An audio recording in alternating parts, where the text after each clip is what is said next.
रावण की बेटी या मृत्यु बनकर प्रकट हुई थी देवी सीता। रामायण के दो प्रमुख पात्र हैं, एक भगवान राम और दूसरी उनकी अर्धांगिनी देवी सीता। देवी सीता की महिमा ऐसी है कि राम से पहले देवी सीता का नाम लिया जाता है। देवी सीता को लक्ष्मी का अवतार माना जाता है, लेकिन विभिन्न रामायणों और पौराणिक कथाओं में देवी सीता के जन्म को लेकर रहस्यमयी और रोचक कथाएं हैं। इसकी वजह यह है कि देवी सीता के माता पिता भले ही सुनयना और राजा जनक कहलाते हैं, लेकिन यह केवल इनके पालक माता पिता हैं। इनका जन्म भूमि से हुआ है, इसलिए इनके जन्म के संदर्भ में कई कथाएं मिलती हैं। इनमें सबसे प्रचलित कथा वाल्मीकि रामायण की है। रावण की बेटी या मृत्यु बनकर प्रकट हुई थी देवी सीता। महर्षि वाल्मीकि ने अपने रामायण में लिखा है कि मिथिला राज्य में अकाल पड़ गया। ऋषियों ने राजा जनक से यज्ञ का आयोजन करने के लिए कहा ताकि वर्षा हो।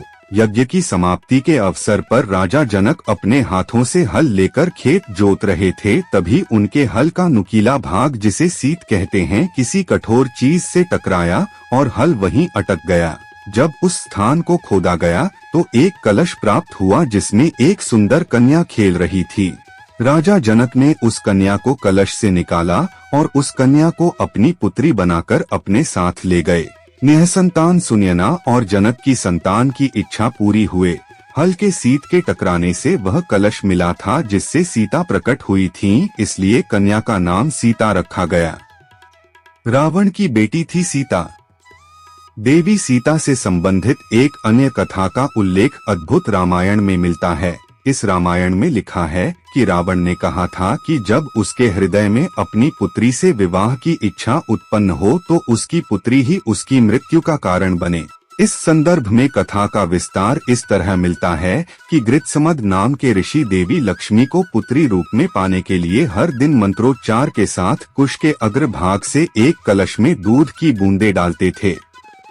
एक दिन जब ऋषि आश्रम में नहीं थे, तब रावण वहां आ पहुंचा और वहां मौजूद ऋषियों को मारकर उनका रक्त कलश में भर लिया। इस कलश को रावण महल में लाकर छुपा दिया। मंदोदरी उस कलश को लेकर बहुत उत्सुक थी कि आखिर उसमें है क्या। एक दिन जब रावण महल में नहीं था, तब चुपके से मंदोदरी ने उस कलश को खोलकर देखा। मंदोदरी कलश को उठाकर सारा रक्त पी गई, जिससे वह गर्भवती हो गई।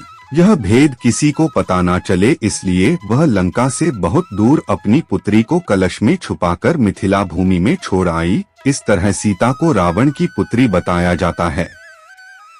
रावण की मृत्यु ने